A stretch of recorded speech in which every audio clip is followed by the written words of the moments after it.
The formation of the Solar System began 4.6 billion years ago with the gravitational collapse of a small part of a giant molecular cloud. Most of the collapsing mass collected in the center, forming the Sun, while the rest flattened into a protoplanetary disk out of which the planets, moons, asteroids, and other small solar system bodies formed. This model, known as the nebular hypothesis, was first developed in the 18th century by Emanuel Swedenborg, Immanuel Kant, and Pierre-Simon Laplace. Its subsequent development has interwoven a variety of scientific disciplines including astronomy, physics, geology, and planetary science. Since the dawn of the space age in the 1950s and the discovery of extrasolar planets in the 1990s, the model has been both challenged and refined to account for new observations.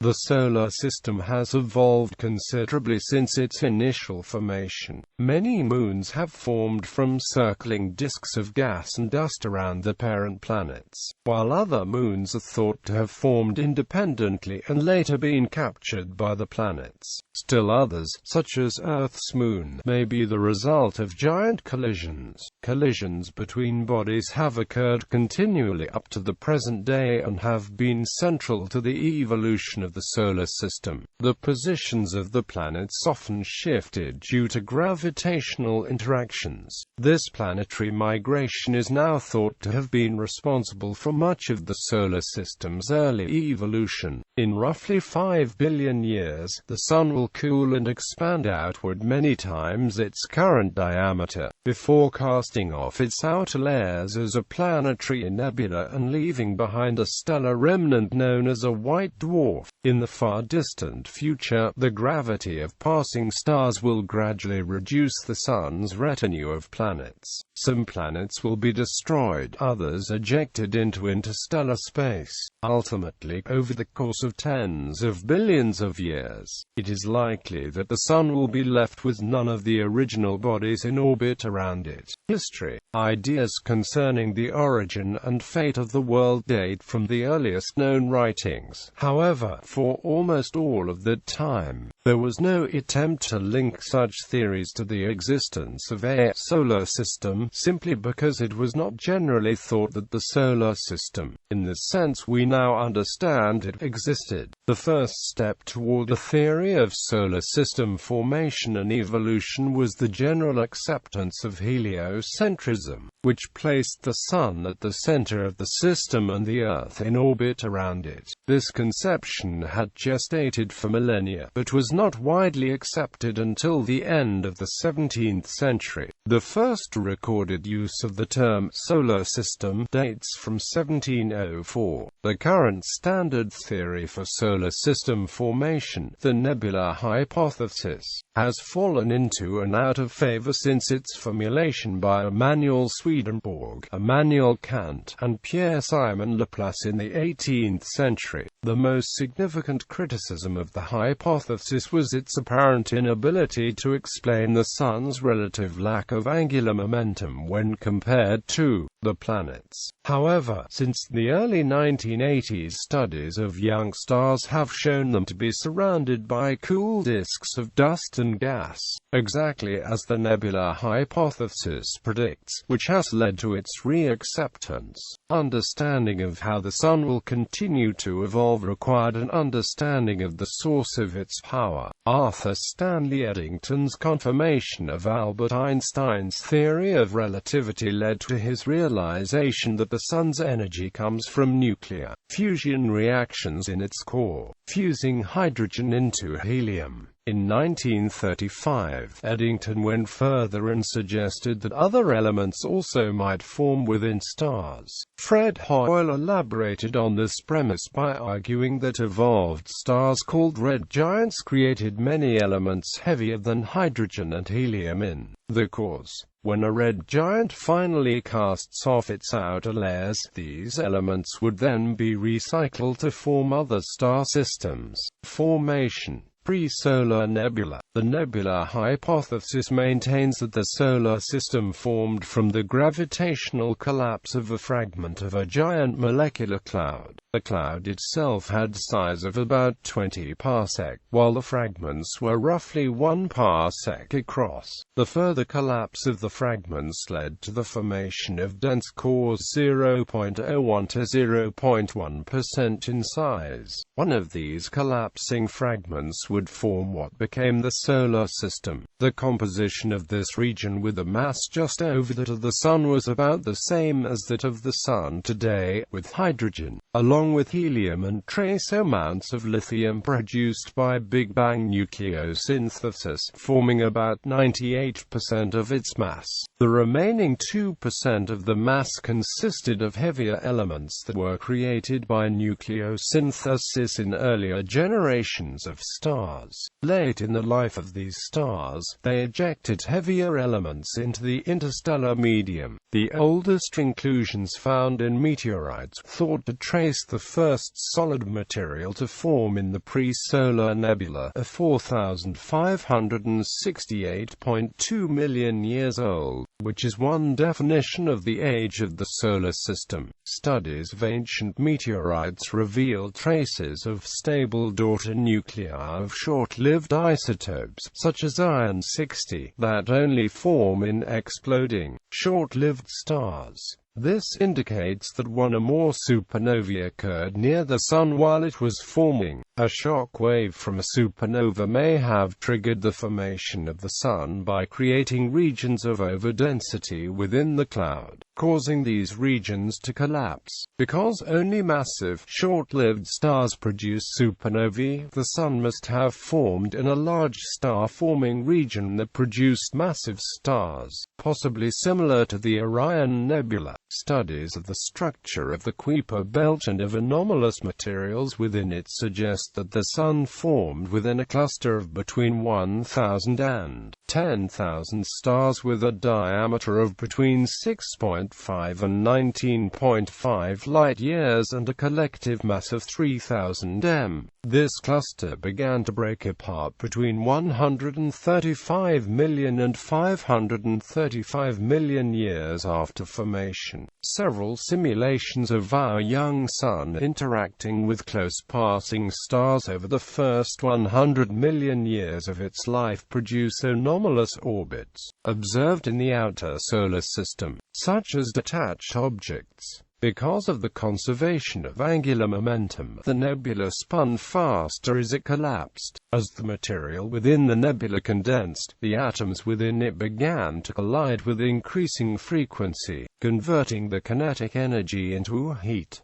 The center, where most of the mass collected, became increasingly hotter than the surrounding disk. Over about 100,000 years, the competing forces of gravity, gas pressure, magnetic fields, and rotation caused the contracting nebula to flatten into a spinning protoplanetary disk with a diameter of 200 astronomical units and form a hot, dense protostar at the center. At this point in its evolution, the Sun is thought to have been a T Tauri star. Studies of T Tauri stars show that they are often accompanied by disks of preplanetary matter with masses of 0.001 to 0.1 m. These disks extend to several hundred O. The Hubble Space Telescope has observed protoplanetary disks of up to 1,000 astronomical units in diameter in star-forming regions such as the Orion Nebula, and are rather cool, reaching a surface temperature of only 1,000 Kelvin at the hottest. Within 50 million years, the temperature and pressure at the core of the Sun became so great that its hydrogen began to fuse, creating an internal source of energy that countered gravitational contraction until hydrostatic equilibrium was achieved. This marked the Sun's entry into the prime phase of its life, known as the main sequence. Main sequence stars derive energy from the fusion of hydrogen into helium in their cores.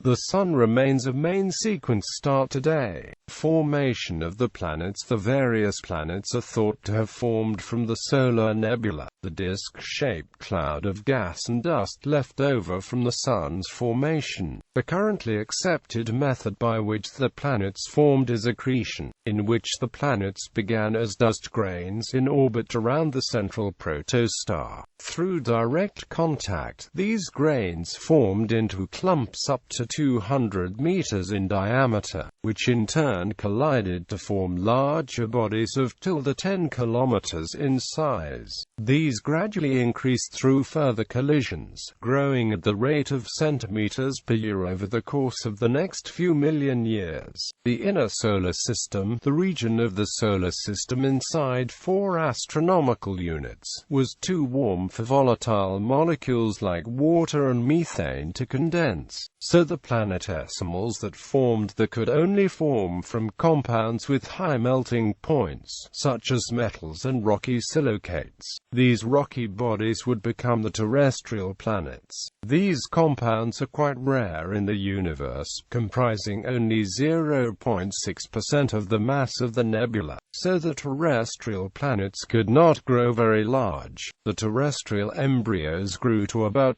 0.05 Earth masses and ceased accumulating matter about 100,000 years after the formation of the Sun. Subsequent collisions and mergers between these planet-sized bodies allowed terrestrial planets to grow to the present sizes. When the terrestrial planets were forming, they remained immersed in a disk of gas and dust. The gas was partially supported by pressure and so did not orbit the Sun as rapidly as the planets. The resulting drag caused a transfer of angular momentum, and as a result the planets gradually migrated to new orbits. Models show that density and temperature variations in the disk governed this rate of migration, but the net trend was for the inner planets to migrate inward as the disk dissipated, leaving the planets in the current orbits. The giant planets formed further out, beyond the frost line, the point between the orbits of Mars and Jupiter where the material is cool enough for volatile icy compounds to remain solid. The ices that formed the Jovian planets were more abundant than the metals and silicates that formed the terrestrial planets, allowing the giant planets to grow massive enough to capture hydrogen and helium, the lightest and most abundant elements.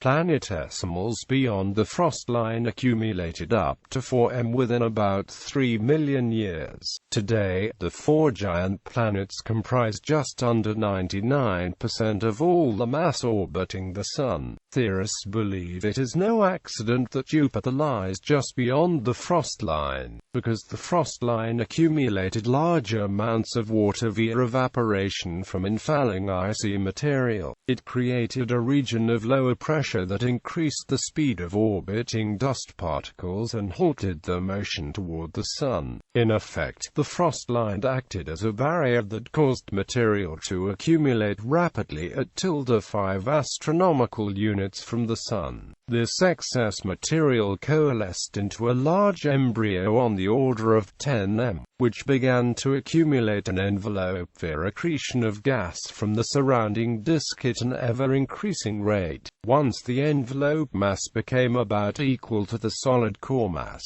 growth proceeded very rapidly, reaching about 150 Earth masses till 105 years thereafter and finally topping out at 318 m. Saturn may owe its substantially lower mass simply to having formed a few million years after Jupiter, when there was less gas available to consume. T-Tauri stars like the young Sun have far stronger stellar winds than more stable, older stars. Uranus and Neptune are thought to have formed after Jupiter and Saturn did, when the strong solar wind had blown away much of the disk material. As a result, the planets accumulated little hydrogen and helium, not more than 1 m each. Uranus and Neptune are sometimes referred to as failed cores. The main problem with formation theories for these planets is the timescale of the formation. At the current locations, it would have taken 100 million years for the cores to accrete. This means that Uranus and Neptune probably formed closer to the Sun, near or even between Jupiter and Saturn, and later migrated or ejected outward. Motion in the planetesimal era was not all inward toward the Sun. The stardust sample returned from comet Wild 2 has suggested that materials from the early formation of the Solar System migrated from the warmer inner Solar System to the region of the Kuiper Belt. After between 3 and 10 million years, the young Sun's solar wind would have cleared away all the gas and dust in the protoplanetary disk, blowing it into interstellar space, thus ending the growth of the planets. Subsequent evolution. The planets were originally thought to have formed in or near the current orbits. However, this view underwent radical change during the late 20th and early 21st centuries. Currently, it is thought that the Solar System looked very different after its initial formation. Several objects at least as massive as Mercury were present in the inner Solar System. The outer Solar System was much more compact than it is now, and the Kuiper Belt was much closer to the Sun. Terrestrial planets. At the end of the planetary formation epoch, the inner Solar System was populated by 50 to 100 Moon to Mars-sized planetary embryos. Further growth was possible only because these bodies collided or merged, which took less than 100 million years. These objects would have gravitationally interacted with one another, tugging at each other's orbits until they collided, growing larger until the 4 terrestrial planets we know today took shape. One such giant collision is thought to have formed the Moon, while another removed the outer envelope of the young Mercury. One unresolved issue with this model is that it cannot explain how the initial orbits of the proto-terrestrial planets, which would have needed to be highly eccentric to collide, produced the remarkably stable and nearly circular orbits they have today. One hypothesis for this eccentricity dumping is that the terrestrials formed in a disk of gas still not expelled by the Sun. The gravitational drag of this residual gas would have eventually lowered the planet's energy, smoothing out their orbits. However, such gas, if it existed, would have prevented the terrestrial planets' orbits from becoming so eccentric in the first place. Another hypothesis is that gravitational drag occurred not between the planets and residual gas but between the planets and the remaining small bodies. As the large bodies moved through the crowd of smaller objects, the smaller objects, attracted by the larger planet's gravity, formed a region of higher density, a gravitational wake, in the larger object's path. As they did so, the increased gravity of the wake slowed the larger objects down into more regular orbits. Asteroid belt. The outer edge of the terrestrial region, between 2 and 4 astronomical units from the Sun, is called the asteroid belt. The asteroid belt initially contained more than enough matter to form 2 to 3 Earth-like planets, and, indeed, a large number of planetesimals formed there. As with the terrestrials, planetesimals in this region later coalesced and formed 20 to 30 Moon to Mars-sized planetary embryos. However, the proximity of Jupiter meant that after this planet formed, 3 million years after the Sun, the region's history changed dramatically. Orbital resonances with Jupiter and Saturn are particularly strong in the asteroid belt, and gravitational interactions with more massive embryos scattered many planetesimals into those resonances. Jupiter's gravity increased the velocity of objects within these resonances, causing them to shatter upon collision with other bodies, rather than accrete. As Jupiter migrated inward following its formation, resonances would have swept across the asteroid belt, dynamically exciting the region's population and increasing the velocities relative to each other. The cumulative action of the resonances and the embryos either scattered the planetesimals away from the asteroid belt or excited their orbital inclinations and eccentricities. Some of those massive embryos too were ejected by Jupiter, while others may have migrated to the inner solar system and played a role in the final accretion of the terrestrial planets. During this primary depletion period, the effects of the giant planets and planetary embryos left the asteroid belt with a total mass equivalent to less than 1% that of the Earth, composed mainly of small planetesimals. This is still 10 to 20 times more than the current mass in the main belt, which is now about 1/2000th m. A secondary depletion period that brought the asteroid belt down close to its present mass is thought to have followed when Jupiter and Saturn entered a temporary 2-to-1 orbital resonance. The inner solar system's period of giant impacts probably played a role in the Earth acquiring its current water content from the early asteroid belt. Water is too volatile to have been present at Earth's formation and must have been subsequently delivered from outer, colder parts of the solar system. The water was probably delivered by planetary embryos and small planetesimals thrown out of the asteroid belt by Jupiter. A population of main belt comets discovered in 2006 has been also suggested as a possible source for Earth's water. In contrast, comets from the Kuiper belt to farther regions delivered not more than about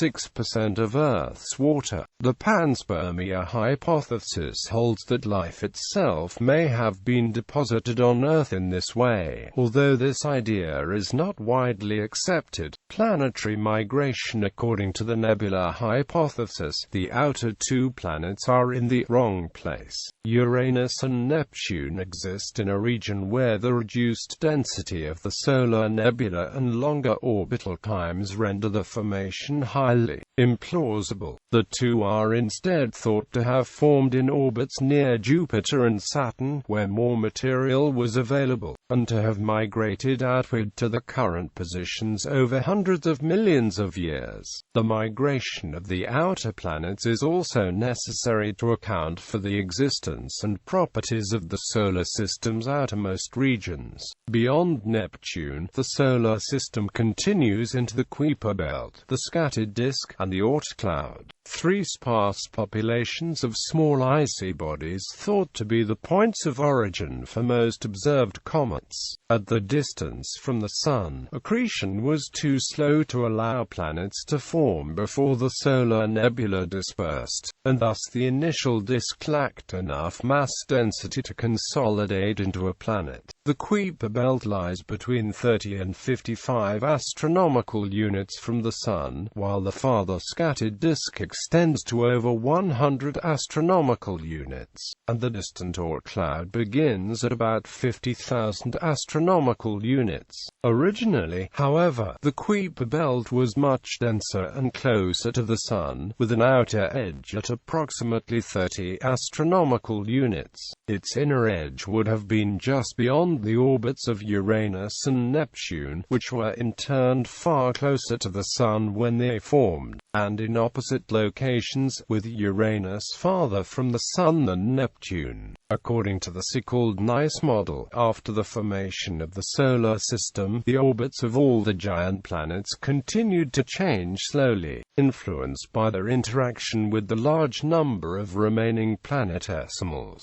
After 500–600 million years, Jupiter and Saturn fell into a 2-to-1 resonance. Saturn orbited the Sun once for every 2 Jupiter orbits. This resonance created a gravitational push against the outer planets, causing Neptune to surge past Uranus and plow into the ancient Kuiper belt. The planets scattered the majority of the small icy bodies inwards, while themselves moving outwards. These planetesimals then scattered off the next planet they encountered in a similar manner. moving the planet's orbits outwards while they moved inwards. This process continued until the planetesimals interacted with Jupiter, whose immense gravity sent them into highly elliptical orbits or even ejected them outright from the solar system. This caused Jupiter to move slightly inward. Those objects scattered by Jupiter into highly elliptical orbits formed the Oort cloud. Those objects scattered to a lesser degree by the migrating Neptune formed the current Kuiper belt and scattered disk.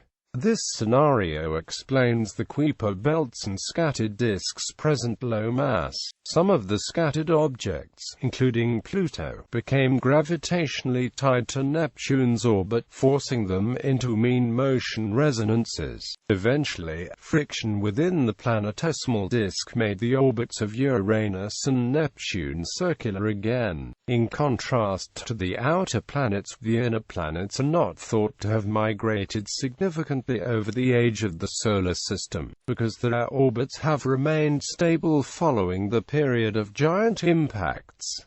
Another question is why Mars came out so small compared with Earth. A study by Southwest Research Institute, San Antonio, Texas, published June 6, 2011, proposes that Jupiter had migrated inward to 1.5 astronomical units, after Saturn formed migrated inward, and established the 2 to 3 mean motion resonance with Jupiter. The study assumes that both planets migrated back to the present positions. Jupiter thus would have consumed much of the material that would have created a bigger Mars. The same simulations also reproduce the characteristics of the modern asteroid belt, with dry asteroids and water-rich objects similar to comets. However, it is unclear whether conditions in the solar nebula would have allowed Jupiter and Saturn to move back to the current positions, and according to current estimates this possibility appears unlikely.